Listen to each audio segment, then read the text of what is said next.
As a child, you live a fearless lifestyle. You are not afraid to run as fast as you can down the beach, even if there is a possibility you run into a hole that could bury a body, or trip on a sandcastle and fall on your face. As a child, all you see is the reward, which is taking the plunge into the bright blue, crispy cold ocean water. This is how I try to lead my life every day. My Uncle Dovey, also known as Steve, owns a lake house in Arkansas, and one summer the cousins decided to take on a daunting cliff dive. It was a bright and cold morning when we started our trek up the mountain. Our flip-flops slapped, making a ruckus as they hit our feet and ground. This made my hopes of seeing any animals dashed. We were approaching the halfway mark of our hike, 20 feet above the lake, when we had our first wuss-outs. It was the two youngest in the group, my sister and her friend, and they decided they did not want to continue and turn around. The remaining group continued on. As we reached the three-quarters mark, 30 feet, we had another wuss-out. It was my cousin Grant, age 13 at the time, and he also decided he no longer wanted to continue.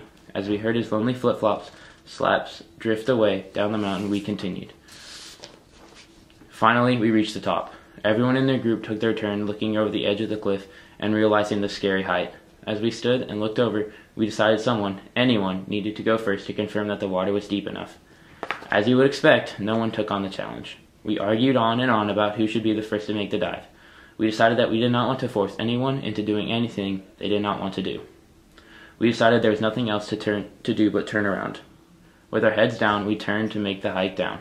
When everybody else had already started walking, I turned around and took one last look over the cliff and decided it was time. I took 10 large steps from the cliff and started running. I ran until I could feel half of my foot exposed to the bone-chilling breeze from the lake and pushed off the land as hard as my body would let me. As I started falling, I could not help to scream, but yeah! I could also faintly hear the parents yelling from the boat. After free falling for at least 5 seconds, I splashed into the icy cold water. As soon as I rose to the surface, I paddled as fast as I could towards the boat. About a minute after I jumped and started paddling, I heard a loud splash behind me. I turned around to see my cousin Drew's head bobbing in the water.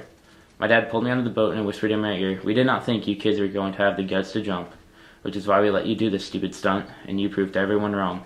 After hearing this, I could not help but smile. One by one, all of my cousins who had not turned back jumped and reached the boat, each one saying thank you to me as they walked by. I knew they wanted to jump, they just needed a little push. As I sat on the boat shivering, I thought about Fired Up and could not help to think of the line, "You've got to risk it to get the biscuit." Since then, I've tried living my life to the fullest and try to get every biscuit that I can. So yes, I do take on a lot of unnecessary risks, but I bet that I eat a lot better than most people do. So with great risk comes great reward, is what I firmly believe in.